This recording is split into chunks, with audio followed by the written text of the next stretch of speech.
Oke, Pak. Tapi how do you know? How do you know di Omnibus Law yang Bapak ini kan Bapak Sofyan Jalil, Anda adalah orang yang mencetuskan Omnibus Law. Ya, benar dulu ya itu ya. Konsepnya. Konsep Omnibus Law. Ya, Tapi bukan ya. Satgas, Pak ya. Bukan. Jadi Omnibus Law itu adalah konsep, ya. Konsep ini konsep besar. Yang kebetulan saya membicarakan dengan Pak Presiden, dengan Pak Menko, dan kemudian Presiden adalah very good listener, dan beliau mengadopsi semua advice yang baik. Oke. Kemudian itu dikerjakan oleh pemerintah, dan ketua tim ada Menko. But how do you know kalau Omnibus Law will bring greater to this country? Sedangkan di awal aja, tuh Bapak nggak lihat halte dibakarin, ribut, berantem. Begini, yang pertama bahwa secara teori dan praktek di berbagai negara, begitu kita hadapi banyak regulasi yang bom yang saya sebutkan tadi, itu kalau kita tidak clear nggak akan bisa bergerak mana-mana, ya kan? Misalnya kita tahu ada masalah, yang kalau kita tidak mengatasi masalah tersebut maka masalah itu akan tetap ada, ya. Nah, Indonesia, kenapa kita nggak bisa menciptakan kerja lebih banyak? Kenapa pertumbuhan ekonomi kita cuma 5%? Karena begitu banyak hambatan regulasi. Maka regulasi itu yang harus di-streamline, diurus, dibereskan, disinkronkan gitu loh.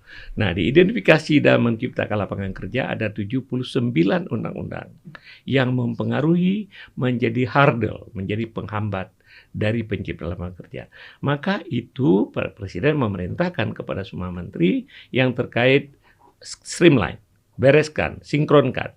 Nah, kemudian dibikinlah tim berbagai menteri diketuai oleh Menko Perekonomian. Tapi how come Bapak pada saat itu yang ngebawain itu? Bukan, itu kan masalah istilahnya. Saya kebetulan pernah lama sekolah di Amerika. Kita lihat bagaimana praktek di Amerika, praktek di negara lain, gitu ya. Sebenarnya itu bukan rocket science. Semua orang mengetahui. Cuma selama ini pemerintah, Pak Presiden, menteri-menteri juga tahu. Jadi bukan karena saya aja, tetapi bahwa ide ini adalah ide yang orang mengatasi deadlock karena regulasi. Maka ada sebuah undang-undang untuk memperbaiki sekian banyak undang-undang. Dan praktek itu bukan baru di Indonesia.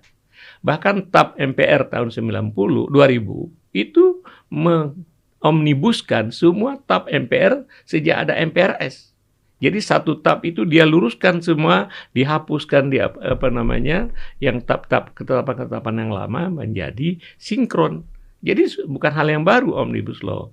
Cuman pendekatan yang secara besar-besaran dilakukan menyangkut 79 undang-undang dilaksanakan dengan Undang-Undang Cipta Kerja. Ya. Jadi kembali ini ada Einstein di sini mengatakan ya, Einstein mengatakan kalau kita mengerjakan hal yang sama mengharapkan hasil berbeda itu adalah kebodohan yang paling besar. Oleh sebab itu Bapak Presiden, pemerintah menyadari bahwa Indonesia ini terlalu banyak aturan dan aturan itu saling bertentangan. Itu harus kita bereskan. Kalau enggak, kita laksanakan begitu enggak akan membawa hasil apa-apa. Dan untuk diketahui Pak Deddy, kebijakan publik yang baik biasanya tidak populer jangka pendek. Tidak populer di jangka pendek. Ya. Kenapa bisa? Ini kan dua hal yang berbeda. Kebijakan yang baik tidak populer. Bukankah logika analogi berpikir kebijakan yang baik harusnya populer? Bukan. Atau salah menyampaikannya, Pak? Itu salah satu. Salah menyampaikan. Okay. Kemudian kebijakan yang baik kadang-kadang adalah agak painful, ya kan? Seperti obat lah. Kalau Anda ingin manis, sakit diabetes Anda.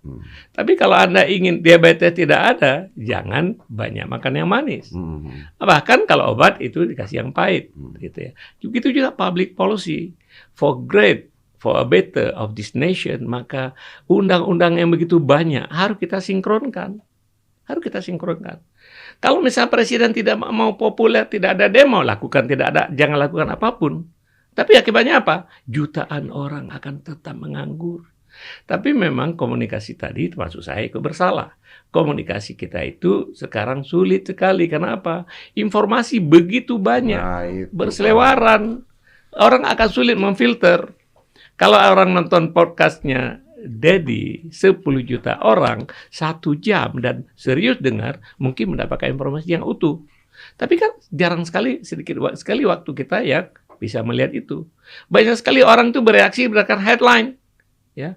Headline itu kemudian kan biasanya media itu suka eye-catching. Iya, iya. Headline ditulis apa, isinya lain. Tapi orang sudah bereaksi berdasarkan headline.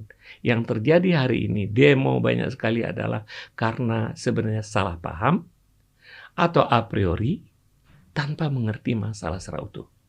Jadi, undang-undang ini ada undang-undang struktural, perubahan struktural yang paling penting dalam negeri ini dalam rangka kita menghadapi persaingan global, penciptaan lapangan kerja, dan dunia yang berubah. Ke depan akan lebih banyak lagi perubahan-perubahan harus kita lakukan karena perubahan teknologi. Kalau